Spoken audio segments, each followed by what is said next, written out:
Hello बच्चों, तो ये हमारा लास्ट पार्ट है some basic concepts of chemistry. देखिए थ्योरी पार्ट इसका पूरा कंप्लीट हो गया था।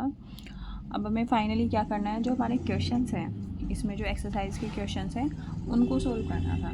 ठीक है जी। तो इसमें सबसे पहले आप देखिए क्वेश्चन नंबर 1.5। ठीक है, तो क्वेश्चन नंबर 1.5 है, calculate the mass of sodium acetate required to make 500 ml of 0.375 molar aqueous solution. Molar mass of sodium acetate is 82.0245 gram per मोल। तो देखिए हमें क्या निकालना है, मास निकालना है सोडियम एसीटेट का। वो मास जिसको 500 ml में आप डिज़ोल्व करके एक एक्वस सॉल्यूशन बनाएंगे, कितना 0.375 मोलर। और मोलर मास आपको सोडियम एसीटेट का इतना दे दिया, यानी कि एक मोल का इतना है। तो देखिए आपको पता है, देखिए इसमें मोलर एक्वस सॉल्यूशन, तो इसमें यानी मोलैरिटी दी हुई है। अगर मोलर एक्वस सॉल्यूशन है इसका मतलब होता है कि आपको मोलैरिटी दी है। तो आपको क्या करना है, यानी कि जो आपका सॉल्यूशन है जो आपको बनाना है वो 0.375 मोलर बनाना है। अब आपको पता होना चाहिए कि मोलैरिटी क्या होती है। ठीक है, मोलैरिटी को हम कैपिटल एम से डिनोट करते हैं, और मोलैरिटी होती है number of moles of solutes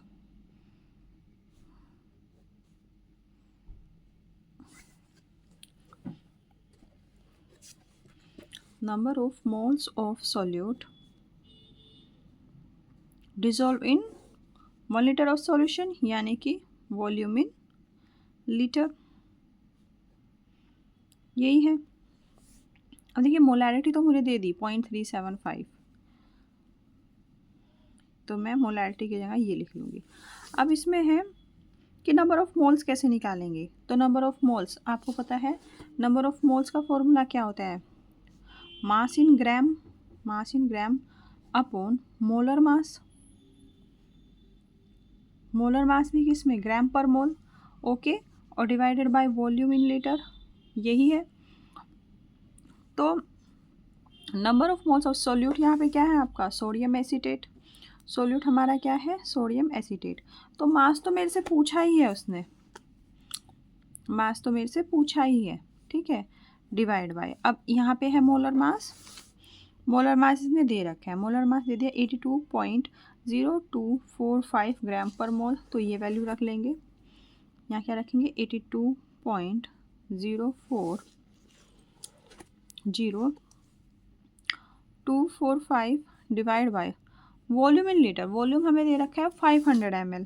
ठीक है जी, तो इस वॉल्यूम को आप किस में चेंज कर लेंगे, लीटर में, क्योंकि ये तो ml में दिया हुआ है। देखिए 1 ml में कितने लीटर होते हैं, 1/1000 लीटर, यानी कि 1000 से अगर आप डिवाइड कर दोगे तो आपका लीटर में चेंज हो जाएगा। तो इसको आप 1000 से डिवाइड कर देंगे, तो ये हमारा जो वॉल्यूम है ये लीटर में आ जाएगा, यानी हाफ लीटर आ जाएगा। तो अब क्या, अब इसको सोल्व कर लीजिए। देखिए जिनका मैथमेटिक्स बैकग्राउंड है वो तो इनको इजीली सोल्व कर लेता है, लेकिन जिनका बायो वाला है उसको थोड़ी दिक्कत आती है। देखिए ऐसी चीज़ों को कैसे सोल्व करते हैं, पहले तो इसको यहीं से कैंसिल आउट कर देते हैं। 20 से 20 कैंसिल आउट, 5 1 जा 5, 5 2 जा 10। तो एक तरीके से ये हो गया m/82.0245 डिवाइड बाय 1/2। ठीक है, तो जो दूर वाला है इस दूर वाले के साथ मल्टीप्लिकेशन होती है, और जो ये पास वाला है इस पास वाले के साथ मल्टीप्लिकेशन होती है। तो देखो क्या आएगा, तो ये आएगा m/2 और 82.0245। ठीक है जी, अब इसके डिवाइड में 1 है। ठीक है, ये बीच में इक्वल है ना, इसके डिवाइड में 1 है, तो इसकी मल्टीप्लिकेशन इसके साथ और इसकी मल्टीप्लिकेशन इसके साथ। अब आप मल्टीप्लाई कर लीजिए, तो m/2, ये तो 1 है तो 1 तो ऐसे ही रहेगा, m/2 की 1 में मल्टीप्लाई करेंगे तो m/2 ही आएगा। 1 की किसी भी चीज़ में मल्टीप्लाई करो तो वही चीज़ आती है, सिवाय 0 के, क्योंकि 0 की तो किसी भी चीज़ में मल्टीप्लाई कर दो वो उसको 0 कर देता है। फिर आया 0.375 इंटू 82.0245, या फिर मास आपका आएगा 0.375 0.75 इंटू 82.0245 डिवाइड बाय 2। जब आप इसको सोल्व करेंगे तो आपका मास की जो वैल्यू है वो ऑलमोस्ट आएगी आपकी 15.37 ग्राम। तो इस तरह से आप इजीली सोल्व कर सकते हैं। देखिए, आपको यूनिट का बहुत अच्छे से ध्यान रखना है, ठीक है। मोलैरिटी की यूनिट क्या होती है? मोल पर लीटर। और मोल को आप जब आप नंबर ऑफ मोल्स निकालते हैं तो क्या होता है? मास अपॉन मोलर मास। मास आप यहाँ पे किस में लेंगे? ग्राम में लेंगे। और मोलर मास को किस में लेंगे? ग्राम पर मोल में लेंगे।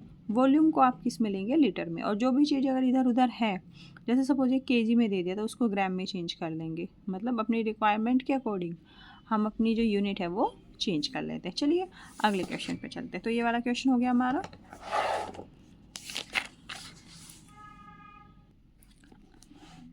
तो हमारा क्वेश्चन है अगला 1.6। देखिए, इसको ध्यान से पढ़िए। Calculate the concentration of nitric acid in moles per litre. देखिए, अगर कॉन्सेंट्रेशन मोल्स पर लीटर में पूछा है, इसका मतलब मोलैरिटी पूछा है।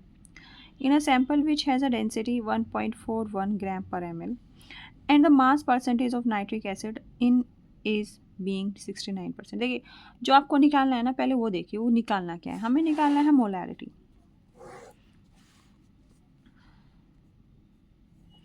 हमें निकालना है मोलैरिटी, क्योंकि उसने बोला है कि मोल्स पर लीटर में आपको चाहिए, तो यही निकालना है।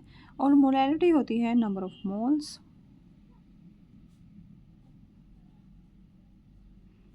Upon volume in litre. और वॉल्यूम किसका है? ये वॉल्यूम है सॉल्यूशन का। ओके, तो और नंबर ऑफ मोल्स किसके हैं? ये है सॉल्यूट के। और ये जो वॉल्यूम है ये आपका सॉल्यूशन का, ठीक है जी। तो इन सब को निकालने के लिए अब हमें क्वेश्चंस में हिंट मिलेंगे। मतलब हमें नंबर ऑफ मोल्स चाहिए और वॉल्यूम चाहिए। अब गिवन क्या क्या है ये मैं एक बार नोट कर लेती हूँ। गिवन है डेंसिटी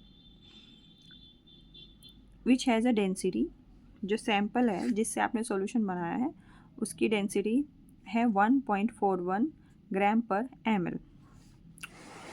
तो डेंसिटी D आपको दे दी 1.41 ग्राम पर ml। और मास परसेंटेज दे दिया। देखिए, नंबर ऑफ मोल्स निकालने के लिए इसने दे दिया mass percentage. Mass percentage of nitric acid दे दिया 69%। तो मास परसेंटेज दे दिया आपको 69%।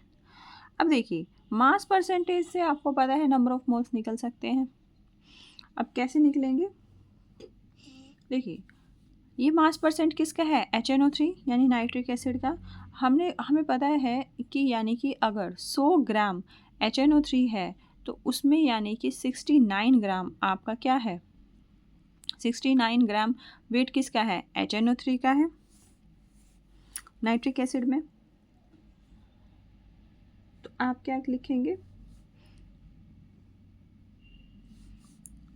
अगर 69% है, इसका मीनिंग होता है कि 100% में से 69% क्या है आपका? नाइट्रिक एसिड या फिर बाय मास। यानी कि अगर 100 ग्राम आपका सैंपल है तो उसमें 69 ग्राम आपका क्या है? नाइट्रिक एसिड है। तो देखिए, यानी कि ये मुझे मास मिल गया। नंबर ऑफ मोल्स निकालने के लिए मास मिल गया। तो अब मोल्स निकालने के लिए मास मिल गया तो एन डिनोट होता है नंबर ऑफ मोल्स। ये क्या होता है? मास अपॉन मोलर मास। अब मास मुझे मिल गया 69 ग्राम, ये मुझे मास परसेंटेज से मिल गया। और मोलर मास में HNO3 का निकालूँ क्योंकि मुझे गिवन नहीं है। कैसे निकालूंगी? H का यानी हाइड्रोजन का क्या होता है? 1.008 होता है, हम उसको ऑलमोस्ट 1 मान लेते हैं। नाइट्रोजन का कितना होता है? नाइट्रोजन का होता है 14। और ऑक्सीजन का कितना आता है? ऑक्सीजन का होता है 16। आप इसको सोल्व कीजिए, क्या आएगा? 48।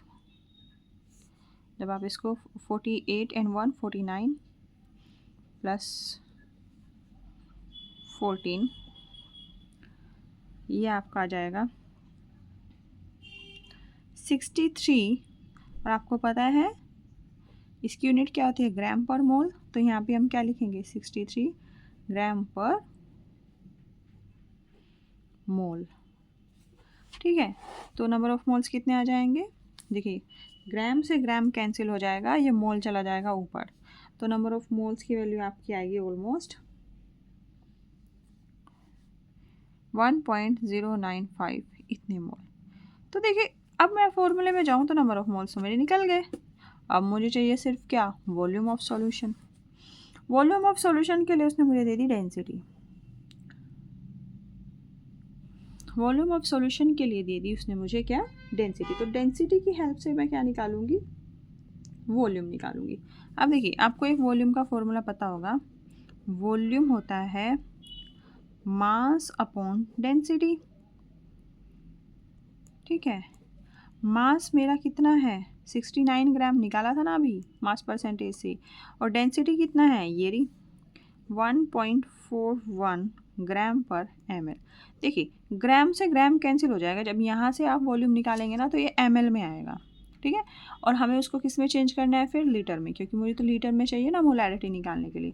तो जब आप इसको सोल्व करोगे इसकी वैल्यू आ जाएगी 70.92 ml, या फिर इसको जब लीटर में कन्वर्ट करेंगे तो उसको डिवाइड करेंगे किससे, 1000 से। इसको डिवाइड करेंगे किससे, 1000 से, किस में चेंज करने के लिए, लीटर में, इतने लीटर। ठीक है जी, अब ये मेरा आ गया वॉल्यूम, ये आ गए मेरे नंबर ऑफ मोल्स। तो मैं इसमें फॉर्मूले में रख दूंगी, नंबर ऑफ मोल्स कितने आए मेरे 1.095, वॉल्यूम कितना आया मेरा 70.92। ये अगर मैं इसको ऊपर ले जाऊँ, ये देखो 10⁻³ है, अगर मैं इसको यहाँ ले जाऊँ तो ये 10⁻³ हो जाएगा, यानी कि हो जाएगा इंटू 10⁻³ फिर आप इसको सोल्व करेंगे, जब इन दोनों को सोल्व करेंगे देखिए यहाँ से ये 100 हो जाएगा और यहाँ से 1000, 2 0 से 2 0 गई। जब 10 की मल्टीप्लाई 10⁻³ में करेंगे तो ये क्या हो जाएगा 10⁻²। ठीक है, क्योंकि 10 का मतलब क्या है 10⁻1, 10⁻³ की मल्टीप्लाई 10⁻1 में करेंगे तो ये ऐड हो जाते हैं। आपको पता है जब 10 की पावर्स, जब बेस सेम होता है तो पावर्स क्या होती हैं, ऐड हो जाती हैं, और -3 + 1 क्या हो जाता है -2। तो क्या 1095 अपॉन 7092 इंटू 10⁻²। ठीक है, अब आप इसको क्या करेंगे, अब आप इसको फर्दर सोल्व करेंगे, ये 10⁻² ऊपर जाके क्या हो जाएगा 10⁻+2 और ये नीचे हो जाएगा 7092। ठीक है, देखिए आप अपनी कन्वीनियंस के हिसाब से, आपको अगर आप एग्ज़ाम में हैं और आपको कैलकुलेटर अलाउड नहीं है ना, तो आप अपनी कन्वीनियंस के हिसाब से इसमें 3 पे क्या लगा दो, आप 3 पॉइंट्स पे क्या लगा दो, पॉइंट लगा दो। जैसे एक पॉइंट यहाँ लगाओ, एक पॉइंट यहाँ लगाओ, क्योंकि जब आप करोगे तो कैंसिल आउट हो जाएगा पॉइंट। तो लेकिन आपको डिवाइड जो अब करना होगा वो आपको, अब इसको क्या करो, अप्रोक्सीमेट कर दो। 1.09 को आप क्या लिख सकते हैं, ये 9 है तो ये क्या हो जाएगा, देखिए अगर इससे आगे 5 से ज़्यादा है तो ये जो वैल्यू है उससे पहले वो 1 बढ़ जाती है, इसको 1.1 लिख सकते हैं, और इसको भी क्या लिख सकते हैं 7.1। तो हमें सिर्फ इतना ही डिवाइड करना है, और जब इसको डिवाइड करेंगे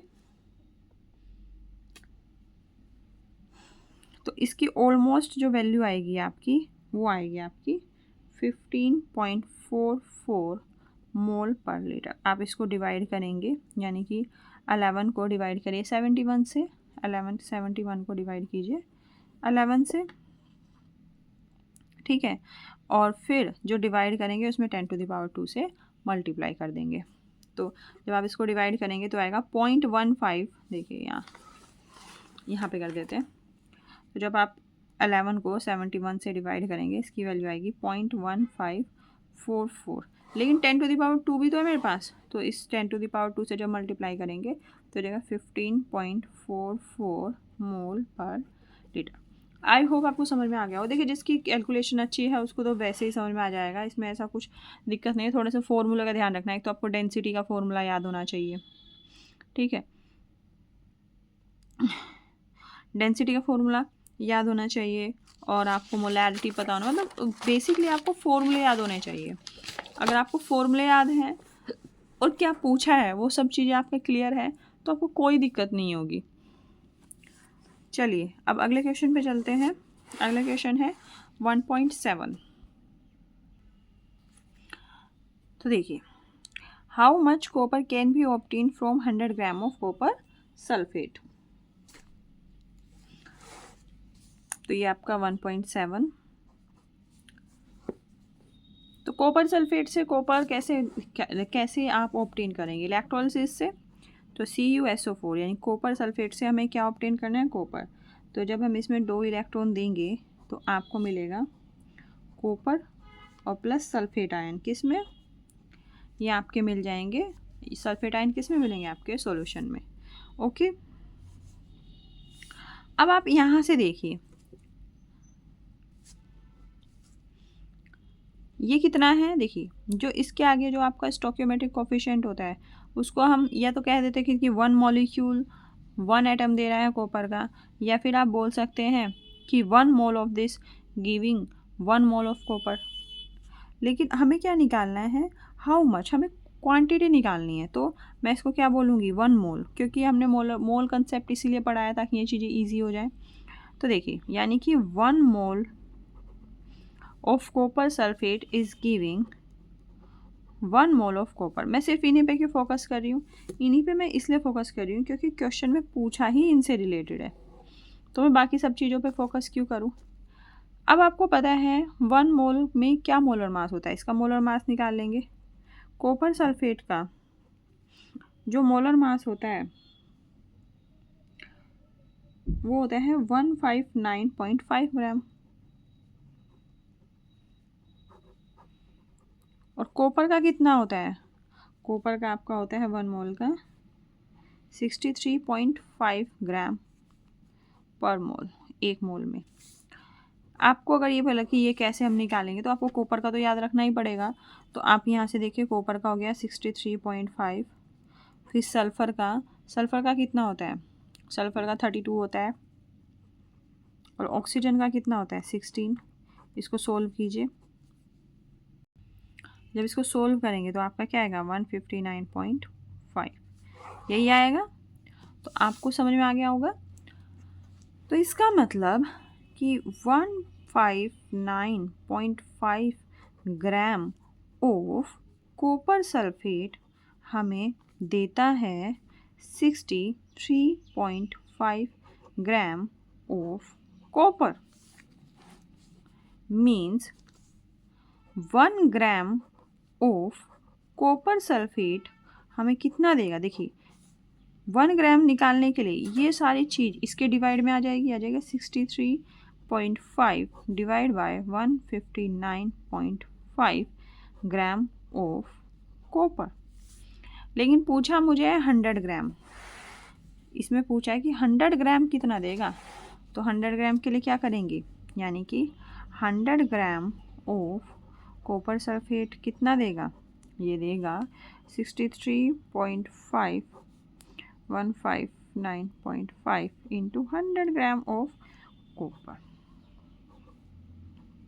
इसको आप सोल्व कर लेंगे, ये इसको सोल्व कर लेंगे, इस पॉइंट से ये पॉइंट कैंसिल हो जाएगा। ठीक है, 635 इंटू 100 डिवाइड बाय 1595 ग्राम। जब आप इसको सोल्व करेंगे तो इसको सोल्व करके आपको ऑलमोस्ट आएगा 39.81 ग्राम ऑफ कॉपर। ठीक है, तो आई होप आपको समझ में आ गया होगा ये अच्छे से। और कैलकुलेशन का मैंने आपको बता ही दिया है कैसे करेंगे। देखिए, इन दोनों को इक्वल कर लीजिए आप। कैसे? 6350 कर लो, नीचे 1595 कर लो। जब एक जीरो यहाँ चली गई, इधर सिर्फ 10 बचा। ठीक है, पॉइंट लगा लो यहाँ। अब देखो, ये तो 6.3 रहेगा क्योंकि ऊपर क्या है? 5 है। ये 9 है ना, तो ये 1.6 हो जाएगा। तो बस 16 को डिवाइड कर दो 63 से। ठीक है, और जो डिवाइड करके आएगा उसमें 10 से मल्टीप्लाई कर दो। ठीक है जी, ऐसे आप अपनी जो कैलकुलेशन है वो सिंप्लीफाई कर सकते हैं। चलिए अगले क्वेश्चन पे चलते हैं। अगला क्वेश्चन है 1.8। 1.8 करवा चुके पहले से ही, ठीक है, क्योंकि ये मास परसेंटेज का है। इसके बाद आता है आपका question number 1.11। What is the concentration of sugar in mole per litre. Mole per litre अगर पूछ लिया तो यानी कि मोलैरिटी पूछ रहा है। If it's 20 gram are dissolve, ये मास दे दिया है ना, mass 20 gram are dissolve in enough water to make the final volume up to 2 litre. ठीक है, तो आपको क्या करना है, इसका कॉन्सेंट्रेशन निकालना है, मोलैरिटी निकालना है। तो ये सिंपली हो जाएगा कैसे, 1.11। देखिए आपको कॉन्सेंट्रेशन पूछा है यानी कि मोलैरिटी निकालना है। मोलैरिटी नंबर ऑफ मोल्स यानी n डिवाइड बाय वॉल्यूम, ठीक है। मोल्स क्या हो गया, ग्राम पर मोल, और ये क्या नहीं, यस नंबर ऑफ मोल्स, और वॉल्यूम क्या हो गया आपका लीटर में। नंबर ऑफ मोल्स निकाल लो। नंबर ऑफ मोल्स कितना होगा, वेट इन ग्राम जो 20 ग्राम दे दिया, डिवाइडेड बाय मोलर मास, और शुगर का फॉर्मूला है C12H22O11। इसमें ये हमसे इसका मोलर मास निकलवाना चाह रहा है मेन, तो क्या हो जाएगा, ये तो आपका इनटू में आ जाएगा। और कार्बन का आपका क्या होता है मोलर मास, 12 प्लस ये 22 हाइड्रोजन का 1 प्लस 11 ऑक्सीजन का आपका हो गया 16। तो जब आप इसको करेंगे 144 प्लस 22 ये हो जाएगा 176। अब इसको ऐड करो, 6 2 8, 8 and 4 12, 7 2 9, 9 and 4 13 and 1 14 यानी 1, और 1 2 3 342 ग्राम पर मोल। यहाँ पे आप क्या लिखोगे, 342 ग्राम पर मोल। ये हो गया, नंबर ऑफ मोल्स आ गया। वॉल्यूम तो मेरा 2 लीटर दे ही रखा है तो उसको में कोई दिक्कत नहीं है, हो जाएगा 20 डिवाइड बाय 342, और वॉल्यूम मेरा दे दिया 2। देखिए ये तो आपका ये तो आपका न्यूमरेटर और डिनोमिनेटर की टर्म में ये नहीं है, तो इसके डिवाइड में 1 मान लो। अब इसकी मल्टीप्लाई यहाँ, इसकी मल्टीप्लाई यहाँ, क्या आएगा 20 इंटू 1 अपॉन 342 इंटू 2। इसको सोल्व कर लो, 2 10 जा 20 यानी 10 अपॉन 342। अब आप इसको जो भी सोल्व करके आएंगे वो आपकी आ जाएगी मोलैरिटी इन मोल पर लीटर। ठीक है जी, चलिए अब आगे कौन सा क्वेश्चन है, ये हो गया। अगला क्वेश्चन है 1.12। इसको मैं सोल्व करके बता देती हूँ अभी। आप इसको सोल्व करिए ऐसे बिल्कुल सिंपली, पॉइंट लगाइए, जीरो बढ़ाइए, फिर एक जीरो और लगानी पड़ेगी, ज़ीरो बढ़ाइए, और फिर इसको डिवाइड कर लीजिए आप। क्या था मेरा 10,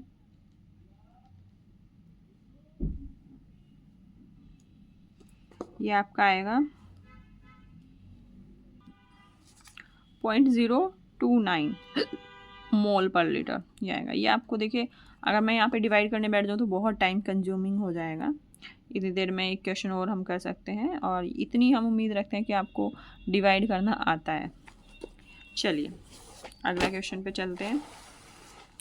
तो मेरा 1.11 हो गया। अब अगला क्वेश्चन है मेरा 1.12। तो जो आपका क्वेश्चन नंबर 1.12 है, देखिए थोड़ा सा इसको घुमा दिया है।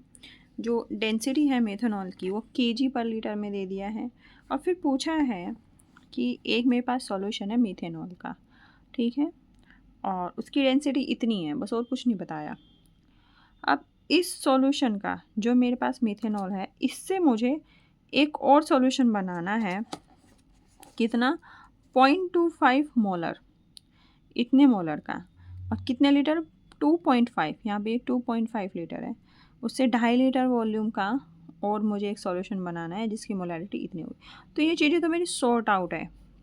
मुझे मेन दिक्कत आ रही है किस में, जिससे मुझे बनाना है, क्योंकि उसकी मुझे सिर्फ डेंसिटी पता है, और M1V1 equal to M2V2 lab में तो हम ऐसे ही बनाते हैं। तो मुझे वॉल्यूम भी नहीं पता, वॉल्यूम भी निकालना पड़ेगा, और मुझे इसकी मोलैरिटी भी निकालनी पड़ेगी, राइट। तो देखिए मुझे डेंसिटी दे दी मिथेनॉल की कितनी, ये कौन सा क्वेश्चन है, 1.12। डेंसिटी दे रखी है मुझे, ये की चीज़ दी 0.793 kg पर लीटर। अब आप ये देखिए कि मुझे क्या चाहिए इससे, अब देखिए मुझे इससे दूसरा सॉल्यूशन बना, तो मुझे इसकी मोलैरिटी पता होनी चाहिए ना। तो मैं पहले इसकी मोलैरिटी निकालूंगी, यानी कि M1 निकालूंगी जिससे मुझे बनाना है, क्योंकि मुझे finally M1V1 is equal to M2V2 करना है। ये होता है number of moles divide by volume in litre, ठीक है। अब नंबर ऑफ मोल्स कैसे निकालोगे, मास अपॉन वॉल्यूम और डिवाइड बाय किस में, वॉल्यूम इन लीटर। यहाँ पे भी देखिए इसने मुझे लीटर में ही वॉल्यूम दे रखा है डेंसिटी में, जबकि क्या होता है ग्राम पर ml में होता है, लेकिन kg पर लीटर में दे रखा है। ओके, तो मास कितना हुआ मेरा, अब आपको पता है मास होता है वॉल्यूम इनटू डेंसिटी, है ना। अब मुझे पता ही डेंसिटी है, तो मैं यहाँ से क्या कर दूँगी, मास को क्या कर दूँगी, रिमूव कर दूँगी। कैसे, डेंसिटी की टर्म में मास की जगह मैं क्या लिख दूँगी, v इंटू डी। तो इस मास की जगह मैं लिख दूँगी v इंटू डी और डिवाइडेड बाय v और डिवाइडेड बाय ये यहाँ पे क्या है,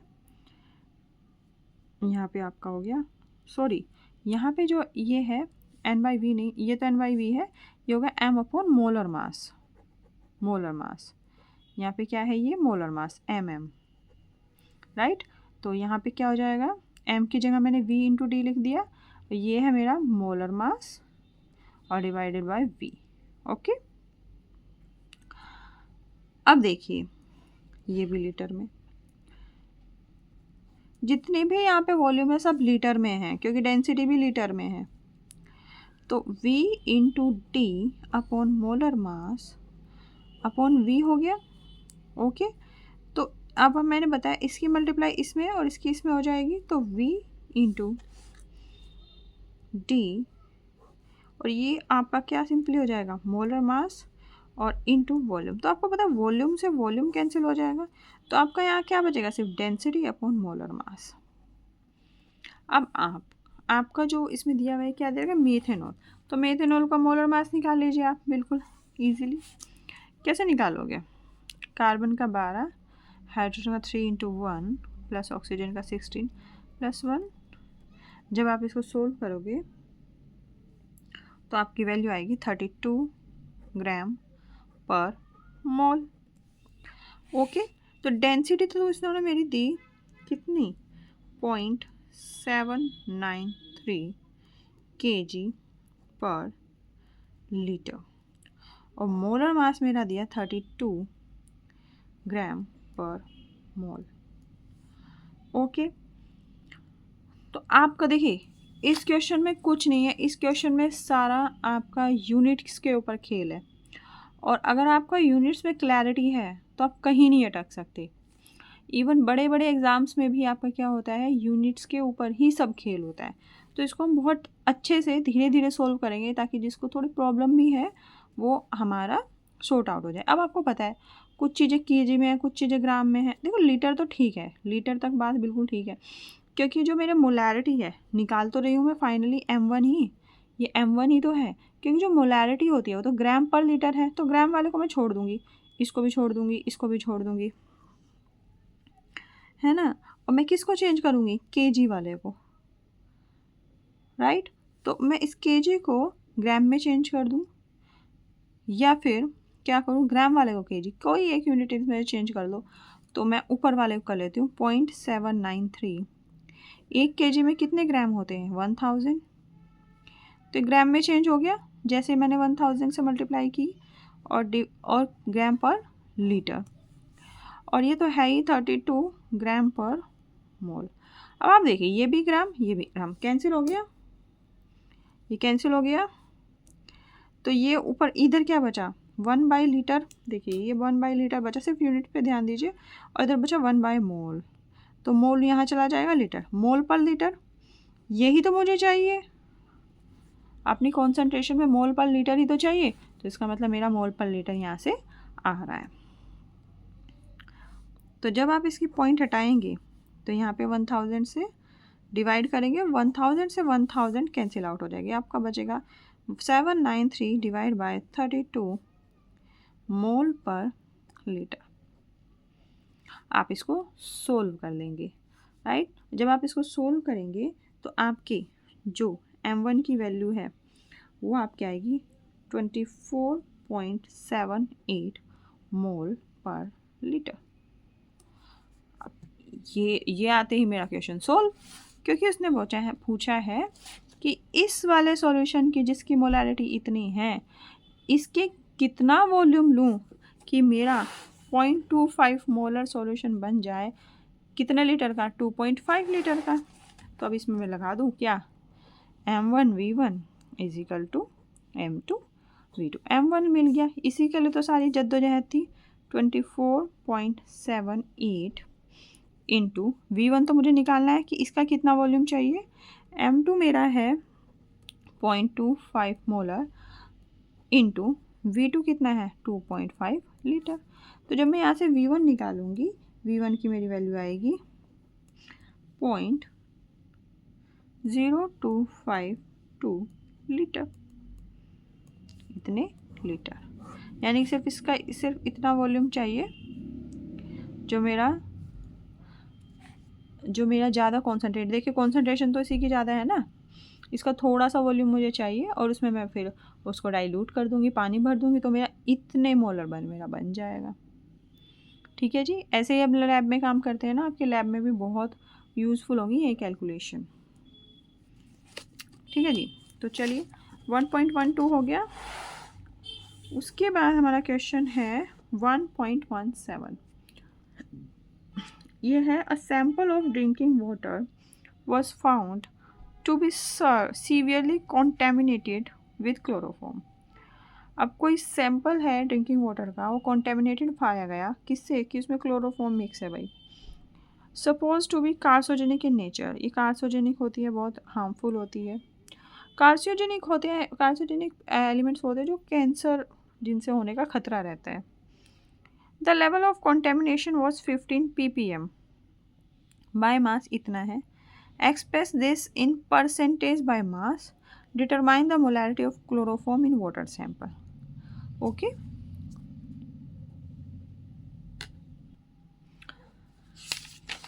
तो देखिए इसमें क्या है कि जैसे आपको ये दे दिया ना ppm का मतलब क्या होता है, पार्ट्स पर मिलियन, और 1 मिलियन में कितना होता है 10⁶, यानी 10⁶ ग्राम में ये सिर्फ 15 पार्ट्स हैं, यानी सिर्फ अगर 10⁶ ग्राम है तो उसमें सिर्फ 15 ग्राम है क्या आपका क्लोरोफॉर्म। तो इसने बोला express this in percentage by mass, तो आपका है जो क्लोरोफॉर्म है वो 15 ppm है, यानी पार्ट्स पर मिलियन, यानी कि 15 डिवाइडेड बाय 10⁶ इतना है। जब आप इसको परसेंटेज में निकालोगे तो बस 100 से मल्टीप्लाई कर दोगे। ठीक है, जब आप 100 से मल्टीप्लाई करोगे तो क्या हो जाएगा, ये 10⁶ है, ये 10⁻² है, तो नीचे क्या बचेगा आपका सिर्फ 10⁴, या फिर ये हो जाएगा 15 इंटू 10⁻⁻⁴, या फिर हो जाएगा 1.5 इंटू 10⁻⁻5 परसेंटेज। ये मेरा क्या निकल गया, परसेंटेज। सिंपल, आपको टर्म सही से पता होना चाहिए तो बिल्कुल एकदम आप कर सकते हो।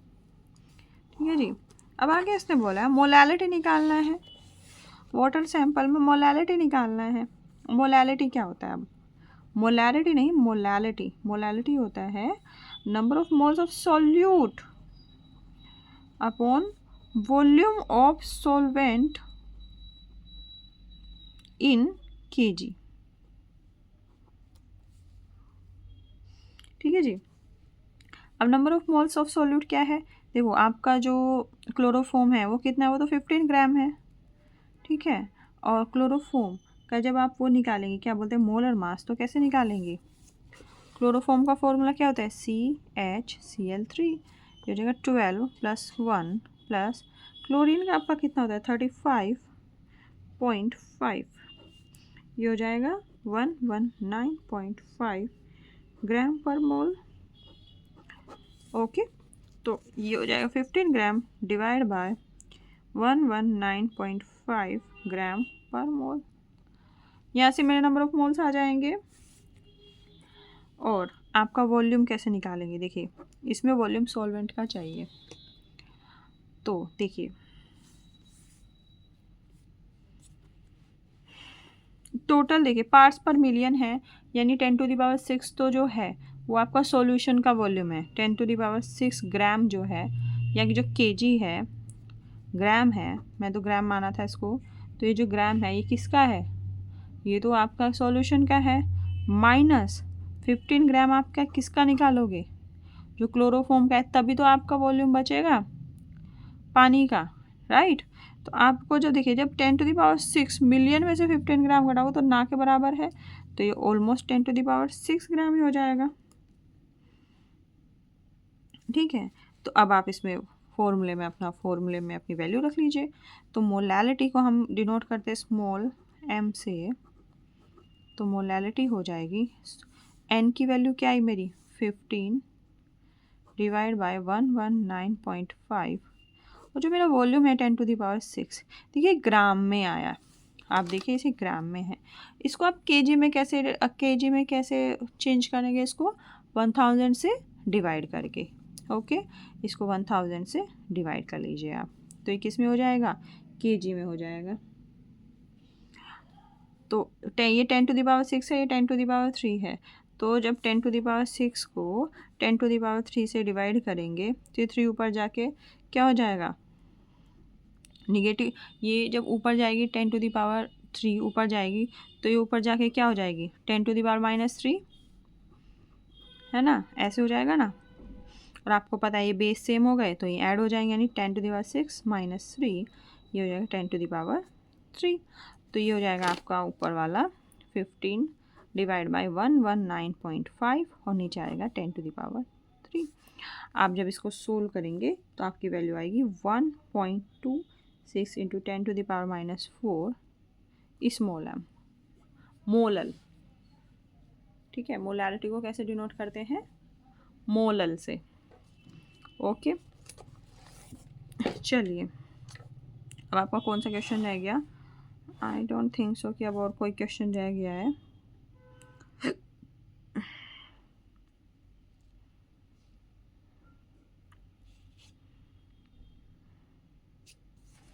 अब अभी देखिए 1.25 देखिए आप,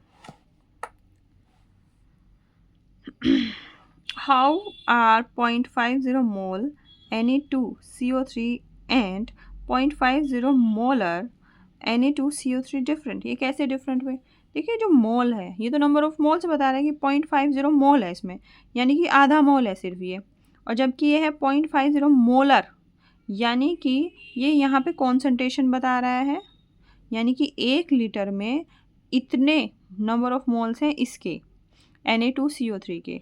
अगर मोलर बता दिया यानी कि 1 लीटर में कॉन्सेंट्रेशन बता रहा है, 1 लीटर में 0.50 नंबर ऑफ मोल्स है किसके Na2CO3 के, जबकि ये सिर्फ मोल बता रहा है कि 0.50 मोल है Na2CO3 के। अब वॉल्यूम मेंशन नहीं किया तो हम इसको कॉन्सेंट्रेशन में कन्वर्ट नहीं कर पाएंगे। अगर इसने मेंशन, हम सिर्फ नंबर ऑफ मोल्स बता रहे हैं कि इतने नंबर ऑफ मोल्स है, यही डिफरेंस है कि एक कॉन्सेंट्रेशन बता रहा है, क्वांटिटी बता रहा है। ओके, अगला है if 10 volumes of dihydrogen gas reacts with 5 volume of dioxygen gas, how many volumes of water vapour would be produce. देखिए अगर 10 वॉल्यूम ऑफ हाइड्रोजन है और ये आपका रिएक्ट कर रहा है 5 वॉल्यूम ऑफ ऑक्सीजन गैस से, तो आपके कितने वॉल्यूम बनेंगे, वाटर वेपर कितना बनेगा। तो वाटर वेपर क्या होगा मेरा, देखिए ये हो गया 10 × 20 और ये हो गया 10, और वाटर वेपर क्या होता है H2O, है ना। तो मैं इसको अगर बैलेंस करूँ ये तो जाएगा 10। तो अब अगर आप इसको देखें तो जब मैंने सिर्फ हाइड्रोजन बैलेंस किया, ऑक्सीजन खुद ही बैलेंस हो गया, तो 5 × 10 10, 10 × 20 10 × 20, यानी कि 10 volume of water vapour produce होगी। इसका मतलब ये है। चलिए अब आपका है question number 1.34। A welding fuel gas contains carbon and hydrogen only. Burning a small sample of it, oxygen gives 3.38 gram carbon dioxide, 0.690 gram of water. देखिए थोड़ा सा जो क्वेश्चंस हैं नहीं हो जाएंगे, ये वाला थोड़ा बड़ा है और ये नीचे वाले तो जल्दी हो जाएंगे। तो चलिए इनके लिए हम अलग से थोड़ा सा वीडियो अलग से बना लेंगे, क्योंकि वीडियो बहुत लंबी हो गई है। तो अभी के लिए आपको जो सिखाया है उसको ही बार बार रिपीट पे पढ़िए, और इसके इन क्वेश्चंस के बाद हम IIT JEE के क्वेश्चन भी करेंगे।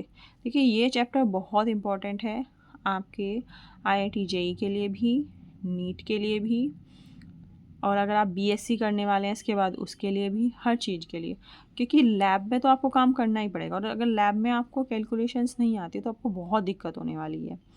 ओके, तो इट्स अ हम्बल रिक्वेस्ट कि आप इसको बहुत अच्छे से पढ़िए, और अगर आपको कुछ समझ में नहीं आ रहा है तो आप बिल्कुल ओपनली, जो कमेंट्स सेक्शन है वो बिल्कुल ओपन है, आप उसमें पूछ सकते हैं। जो भी डाउट होगा उसकी अलग से वीडियो बना के आपका बिल्कुल डाउट क्लियर कर दिया जाएगा।